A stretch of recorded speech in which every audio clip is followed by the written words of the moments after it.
সেই অন্তর্বর্তীকালীন সরকারও ঢাকা বিশ্ববিদ্যালয়ের পবিত্র মাটিকে রক্তাক্ত করল।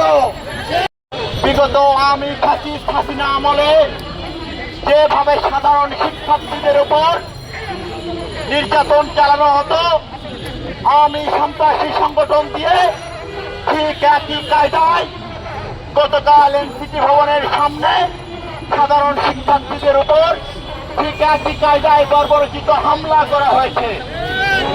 সেই হামলার প্রতিবাদে আজকে যখন ঢাকা বিশ্ববিদ্যালয় থেকে সাধারণ শিক্ষার্থীরা মিছিল নিয়ে স্বরাষ্ট্র উপদেষ্টার কার্যালয় অভিমুখে যাচ্ছিল, আমরা লক্ষ্য করলাম সেই ফ্যাসিস্ট হাসিনা আমলের মতো সাধারণ শিক্ষার্থীদের যৌক্তিক আন্দোলনকে পুলিশ দিয়ে কিভাবে দমিয়ে রাখার চেষ্টা করা হলো।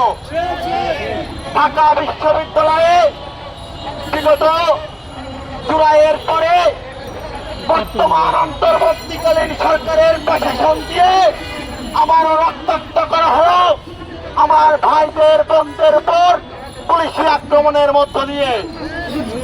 দীর্ঘ 1.5 দশক ধরে বাংলাদেশি জাতীয়তাবাদী ছাত্র দল, বাংলাদেশি জাতীয়তাবাদী দল গণতন্ত্র পুনরুদ্ধার লড়াইয়ে, এদেশের জনগণের সাম্য মানবাধিকার প্রতিষ্ঠার লড়াইয়ে যে লড়াই সংগ্রাম চালিয়ে আসছে, আমরা দেখলাম দীর্ঘ জুলাই আগস্টের গণঅভ্যুত্থানের হাজার হাজার শহীদের রক্তের উপর দিয়ে আজকে যে অন্তর্বর্তীকালীন সরকার আমাদের মধ্য দিয়ে প্রতিষ্ঠিত হয়েছে, সেই অন্তর্বর্তীকালীন সরকারও ঢাকা বিশ্ববিদ্যালয়ের পবিত্র মাটিকে রক্তাক্ত করল। আমরা ঢাকা বিশ্ববিদ্যালয় প্রশাসনের কাছে এর জবাব চাই। ঢাকা বিশ্ববিদ্যালয়ে কেন পুলিশ দিয়ে সাধারণ শিক্ষার্থীদের উপর হামলা করা হলো?